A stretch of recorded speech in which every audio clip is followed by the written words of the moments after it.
হঠাৎ করেই বেড়ে গেছে আওয়ামী লীগ ও সহযোগী সংগঠনের নেতাকর্মীদের গ্রেপ্তারের ঘটনা। পুলিশের পক্ষ থেকে এর আগে বলা হয়েছিল মামলা হলেই কাউকে গ্রেপ্তার করা হবে এমন নয়, গ্রেপ্তার করার আগে যাচাই বাছাই করা হবে। কিন্তু বাস্তবে তা দেখা যাচ্ছে না, বরং গত কয়েক দিনে মামলা ও গ্রেপ্তারের হিড়িক পড়ে গেছে রাজধানী সহ সারা দেশে।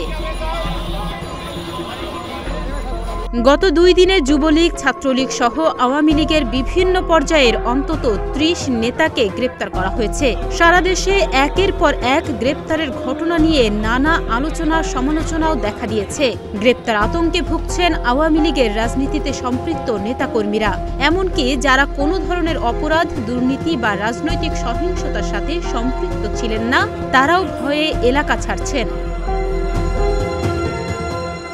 তবে পুলিশ বলছে গ্রেপ্তারের সংখ্যা বাড়লেও ঢালাও গ্রেপ্তারের অভিযোগ সঠিক নয়। প্রাথমিকভাবে পাওয়া অভিযোগ যাচাই বাছাই করে গ্রেপ্তার করা হচ্ছে, ফলে যারা কোনো অপরাধের সাথে সম্পৃক্ত ছিলেন না তাদের অহেতুক আতঙ্কগ্রস্ত হওয়ার কিছুই নেই।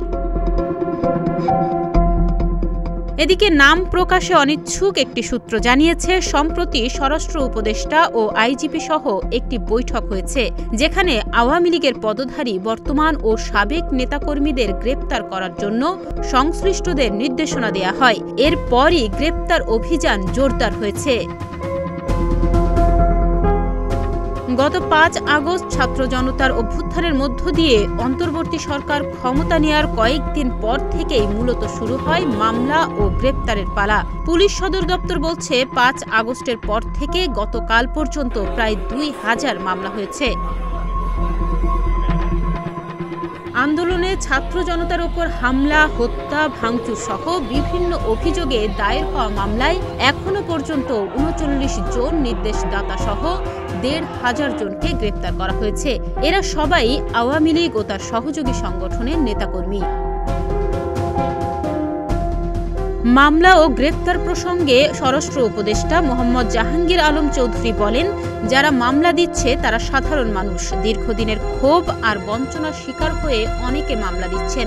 তাছাড়া কেউ অন্যায় করলে তাকে আইনের মোকাবেলা করতেই হবে।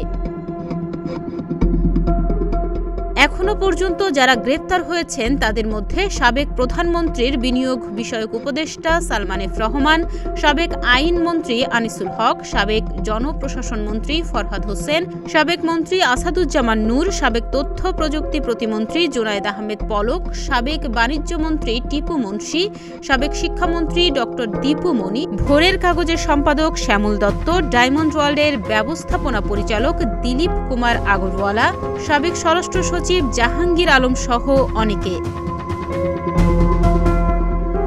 এদিকে একের পর এক গ্রেপ্তারের ঘটনায় স্থানীয় আওয়ামী লীগ নেতাকর্মীদের মধ্যে আতঙ্ক বিরাজ করছে। গ্রেপ্তারের খবর জানাজানি হওয়ার সঙ্গে সঙ্গে আওয়ামী লীগ ও এর সহযোগী সংগঠনের কয়েকশো নেতাকর্মী সহ সমর্থকরা গা ঢাকা দিয়েছেন। ডেস্ক রিপোর্ট, প্রতিদিনের বাংলাদেশ।